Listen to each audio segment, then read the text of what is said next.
Hello, my name is Kevin and welcome to part 6, part 6 of my visit to the Glass and Ceramics Fair at Cranmore Park in Solihull, Birmingham. Yeah, let me just have a quick look. How much more? Oh, yeah. Yeah, it looks like there's going to be about 9 or 10 parts. So yeah, I've got miles to go. Yeah. Anyway, yes. So it's actually quite hard doing these. There's lots of unusual glass and bits and pieces that are actually hard to find, and I think as I'm getting more used to doing this, I'll kind of dig a little bit deeper sometimes, and yeah, dig my own hole. Yeah. Anyway, so yeah, it is time consuming. So sorry, these are a bit slower than usual, but I have spent a lot of time on them, and also all this sound balancing and all this kind of stuff is very time consuming. But I want it to look good, trying to improve the quality of what I do, or sound good, I should say. Sound balancing and look good. No, anyway, that's beside the point. Let's get on and have a look at some glass.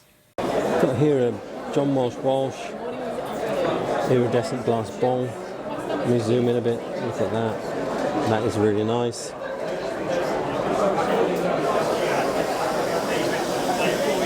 The date they've got on is 1880. Yeah, that's a good one.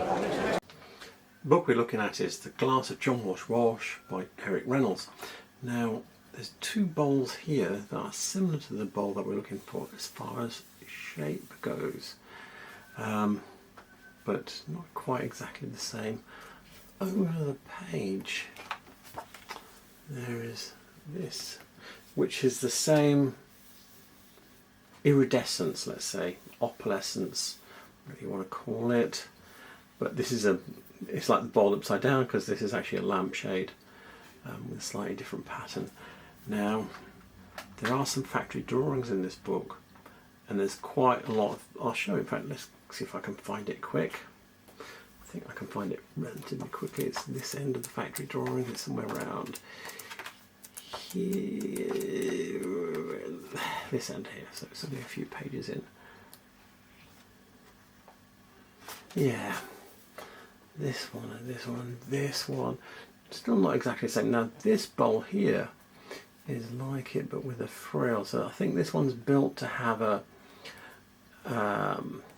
little metal piece on the top for holding your flowers, like a rose bowl type thing, so it doesn't have the frill. And there are others, I think these ones here, opalescent. As I go through, this is the page with the most on, but there's some other small knickknacks. That's an opalescent one. All of these, all of those, all of these here, opalescent ones. So I know that they made a lot of quite different patterns. I don't think this is the full story, and I can't find anything that's exactly like it, but I think it is John Walsh just because of the way it looks.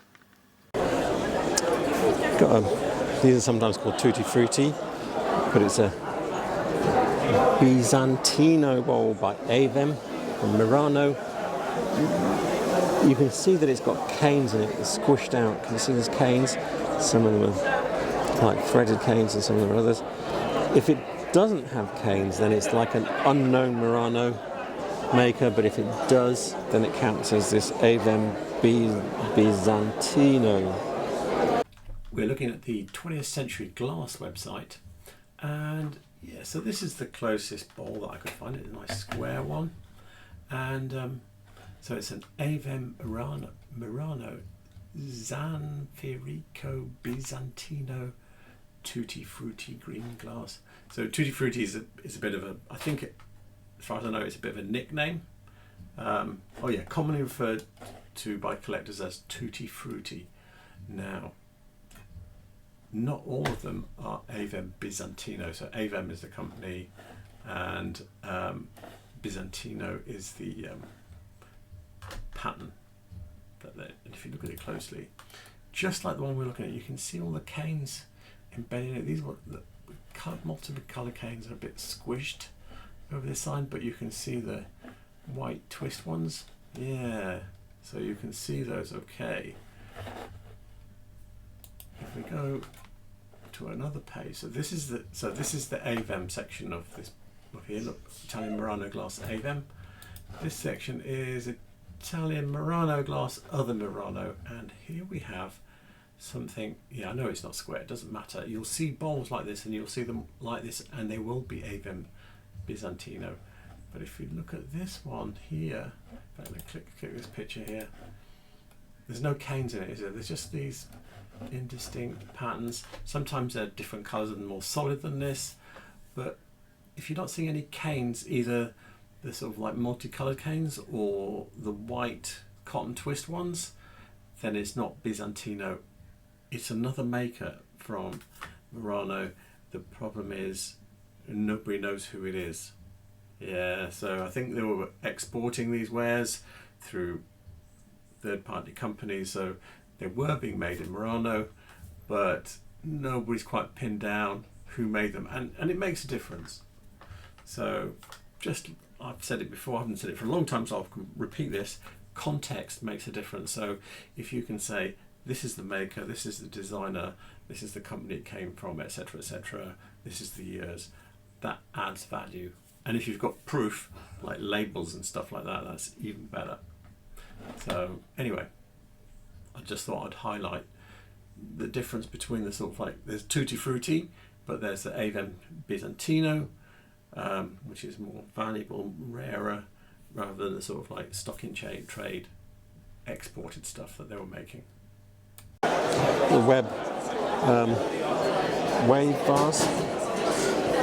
There's debates about is this Venetian ripple or not. I think I'll go with wave. It is from the Gage series. I can give you a reference for that. So I have some bad news about that vase, in that I don't think it's gay glass, and I don't think it's Venetian ripple either. Now, I used to call everything gay glass, but I've been questioning myself. So here, this book we're looking at here is Art, Feet and Mystery. The story is Thomas Webb and Sons, Glassmakers, W.H. Woodward. So, go inside, there's a little bit on here on gay glass. And what it tells you, gay glass was produced in 3 colours: spring, a delicate shade of green, sunshine, golden amber, and evergreen, a revival of old Bristol green. I don't know why I say Bristol green, but anyway, dark green. These had plain Venetian ripple or Old English bullseye. Okay, now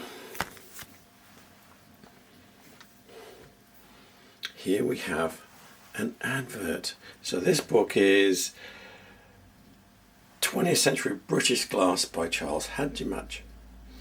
So, and he talks about the same thing here, blah blah blah, spring, sunshine and evergreen. These are the colours. Okay, no amethyst.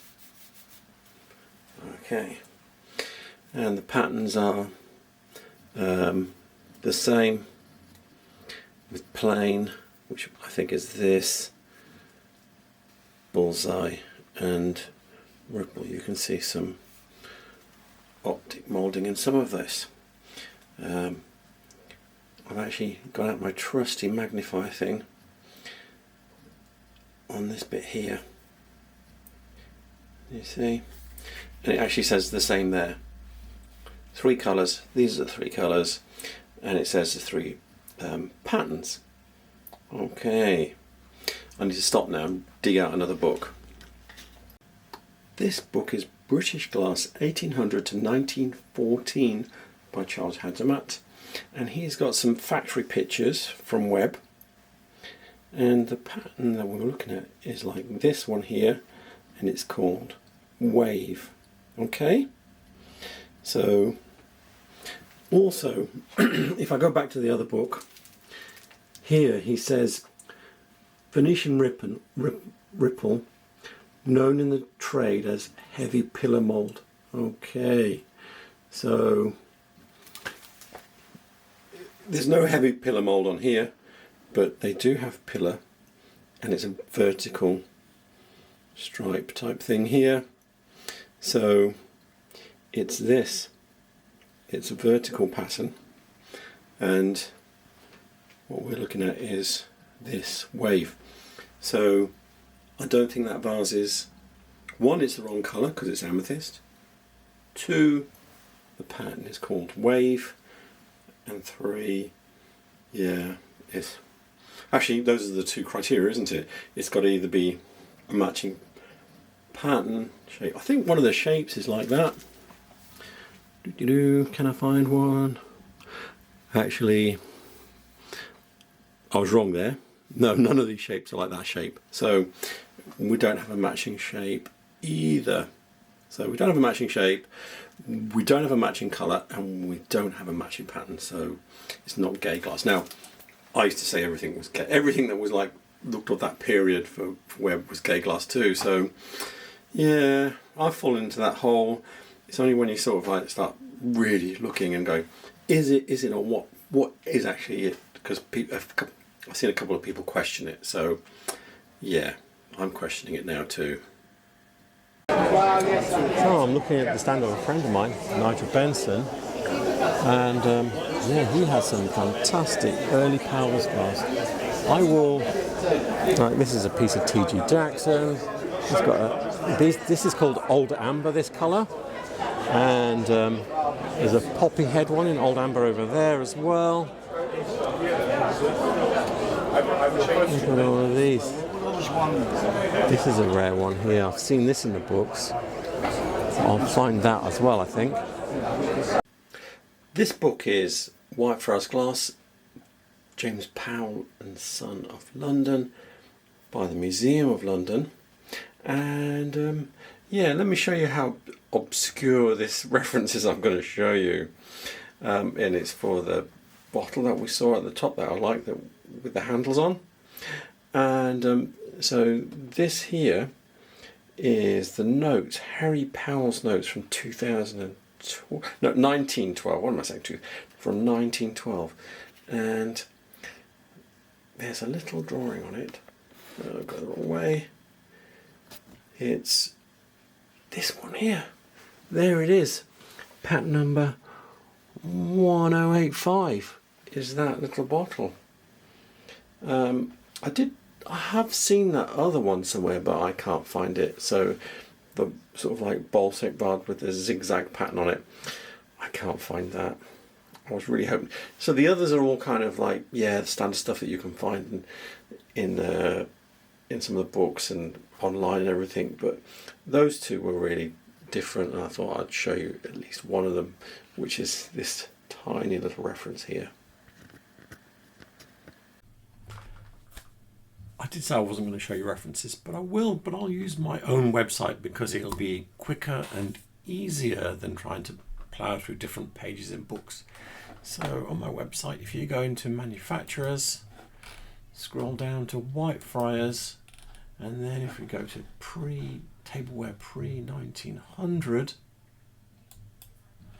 if we scroll down here, we saw one of these in, I think it was in dark green on the second shelf that I was showing you, and then we saw one of these in old amber in the top first shelf that we were showing you, and also I think we saw poppy heads. Yes, we saw a couple of poppy head glasses as well. So yeah, and there's lots of, yeah, you just keep going. Anyway, just thought I'd show you those. And also on my website, if you look at, let me go back to the poppy head. Yeah, you can see I've got book reference for it here. I could do more book references on that. I do need to update my website and put more onto it. I mean, if you look at this one, it's got 3 references. So yeah, there are, on my website, it actually gives you the books that you can find these things, and that might help you pick whatever books you want to buy. There's a really cool piece here with just little blobs. And then you've got these little goggle ones here. These come up from time to time, but they are very rare. Don't know what prices are, but they'll be high. So this book is Whitefriars Glass, The Art of James Powell by Lesley Jackson. And yeah, I can't find an exact match for that glass with the blue prints on it. This is the closest one I've seen, which is basically very similar shape. It's got blue prints on it. The lip's not the same though. Yeah, so that's as close as you get. He's dating this 1896 by Harry Powell. And the other one's probably similar. If I go over a couple of pages, one, you'll see that this kind of blue print thing is a thing. See, that will have it. And up here, you can see these have got it. And if I go over 2 more pages, there we go. And here are the glasses we were looking at. So I think it was like this one here.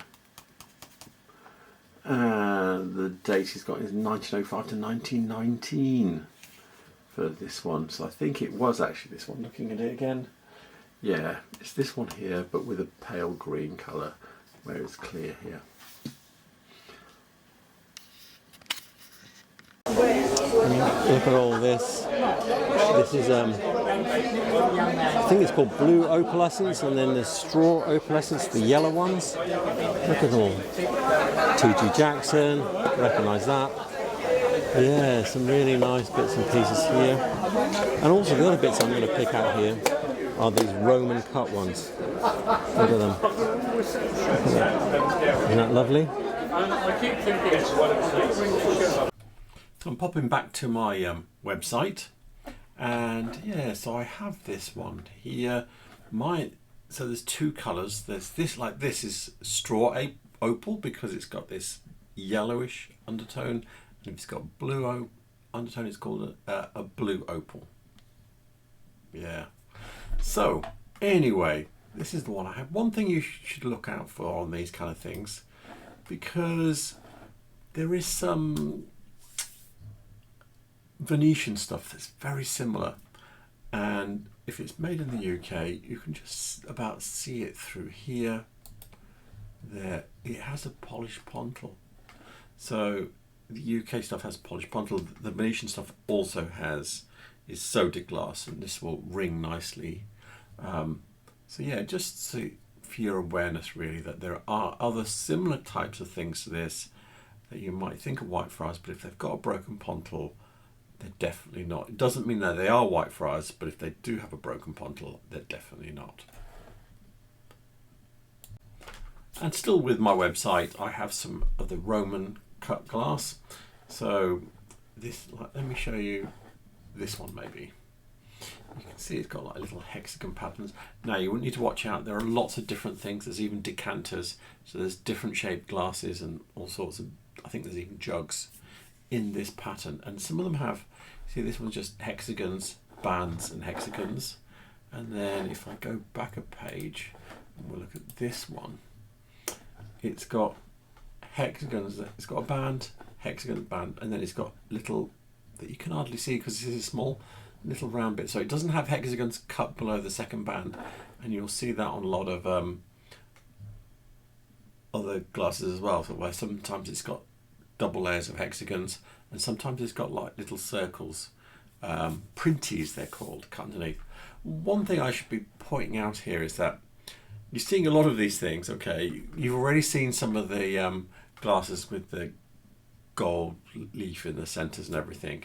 Now these things are very rare, and if you want them, definitely want some, this is the place to go.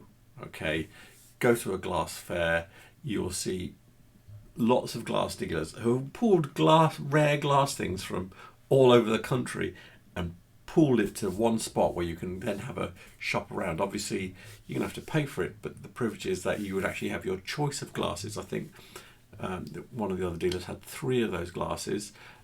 These Roman cut glasses are quite rare, but if you're trying to make a service, this is the kind of place you would go. Got a bit of Franz Wels here. Look at this lovely pattern here. And the base is different colour. We can look this one up. Look up on the Palette Glass website. So we're looking at a vase there by Franz Wels. This is cranmore.com, and it has a section on Wels glass here. If you go into the visual decor section, so yeah, if you're looking for something and you think it's sort of like this Art Nouveau, Art Deco period of Bohemian glass, this is a really good website. Anyway, I'm in this decor section and I see this one here, which looks to be very similar with these purple spots, or spots in purple and then red spots underneath. Bubbles and Spots it's called. Fantastic. And whoa, look at this, the exact same one. There you go. So it's definitely Franz Wels Bubbles and Spots, and it would probably be from the 1920s or 30s. They didn't exist after World War II, so it won't be post-war, definitely. Look at these are nice. I don't know who these are by. What's he got written on them? Charles French de Pierre Deco. I've not seen these before. He doesn't know, so let's see if I can find them. Probably not. If Nigel's not found them, I probably won't either. So, after a little bit of fiddling about in Googling and stuff, I've managed to track down those plates.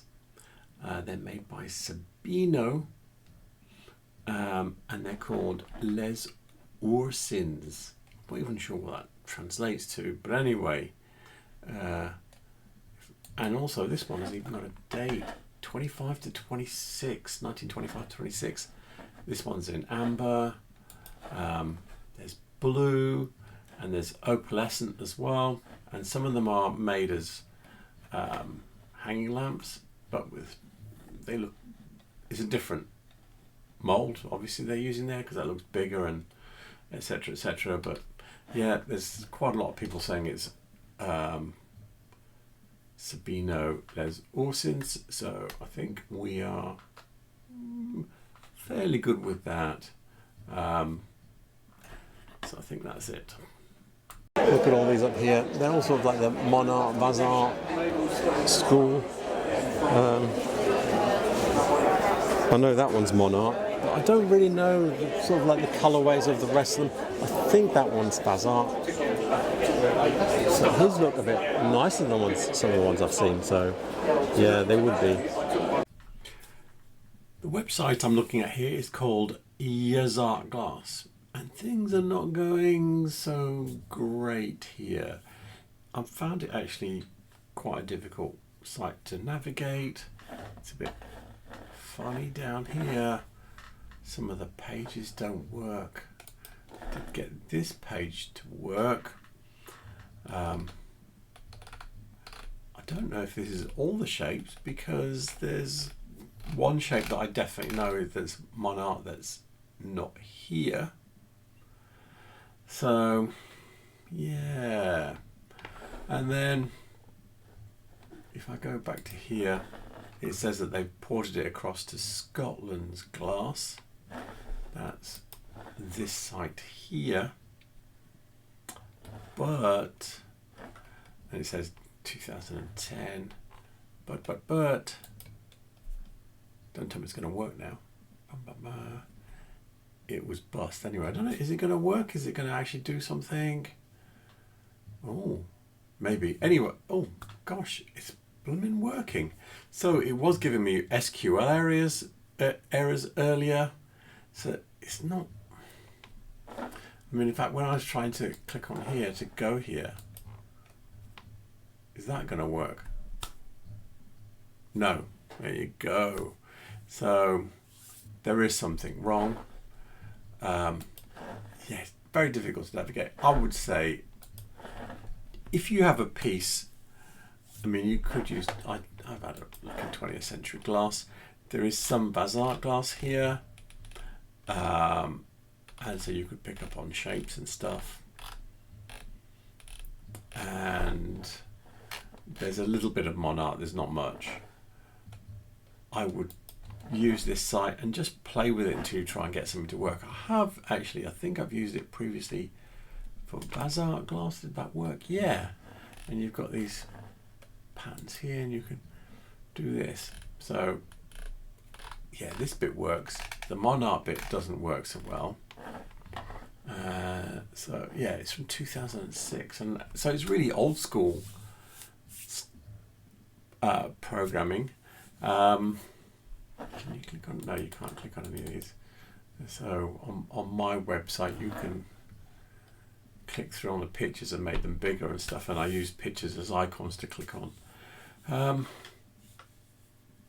I'm not even using any tools. I'm just writing it from scratch. Anyway, sticking to the story, this website seems to work well for Bazart, but not for Monart. So you could, if you had a piece and you were thinking, is it one of these? It probably wouldn't be too difficult to find. Looking at that whole array of Monart and Bazart, I would be here forever. So I'm not going to do that. But this is a decent resource, but it probably is quite time consuming to use. Got a couple of pieces that look like Murano. Look at that. Really nice. And this is, normally you see patches where you can see the overlap. And I can just about make it out. So I think this is like a better quality one, where they've tried to hide the fact that somehow that the bits of gold leaf usually overlap, and I don't know how they've actually hidden that. So I've spoken to Nigel about this. This is a home guard bowl, and he's pointed out to me something. One, they're asymmetrical from side to side. They are rounder than the IKEA ones, and also they are asymmetrical this way as well, in that this central piece here that it stands on is not entirely in the middle.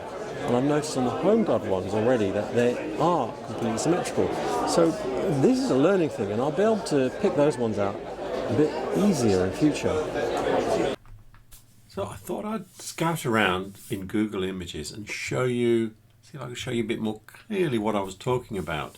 So I found this one on sale at Etsy, and if you look here, it's got this picture, and you can see that from above, if that's one end and that's the other end, straight line, the center that sits on the ground is off center.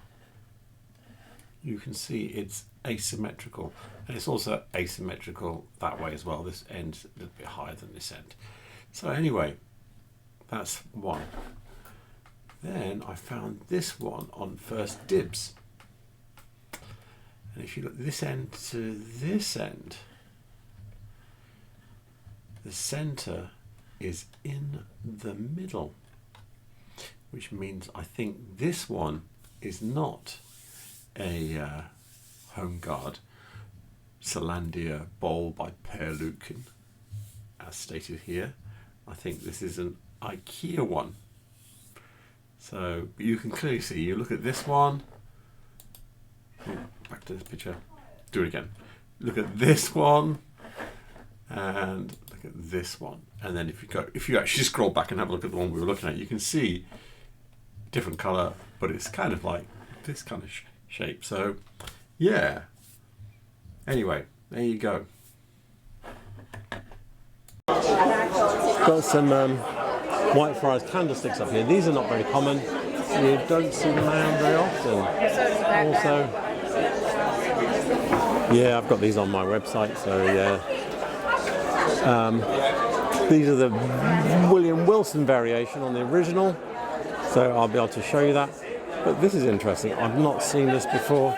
This is Whitefriars, and it's got control bubble, but it's running in lines up the side, not evenly distributed all over the whole thing. We're looking at the Whitefriars 1938 catalogue from the whitefriarsglassworks.com, and this is the candlestick that we were looking. Oh, it's not quite the candlestick. So this is 1938, and this candlestick is a bit different. It's a 9011. It looks like it's got a glass sconce. Can you see that line there? And also it's got this wide bit. The ones we were looking at didn't have that, and in fact they had like a little bit sticking out here like that. So I was looking at it thinking that looks like it, but somehow, and I looked backwards and forwards and went, oh no, it's not quite the same. So 1941 is exactly the same, but if you go to 49, now they look like the ones we were looking at. So you can see there's no sconce, there's no lip here, there is a lip here. Also, this looks a bit longer proportionally if you look at this. This looks slightly shorter. So anyway, so it's still 9011, but there's a variation between pre and post-war, and those are post-war. So the next thing we looked at was this long molar vase. So the first example of that I can find is 1956. So there you go, and it's a 9466.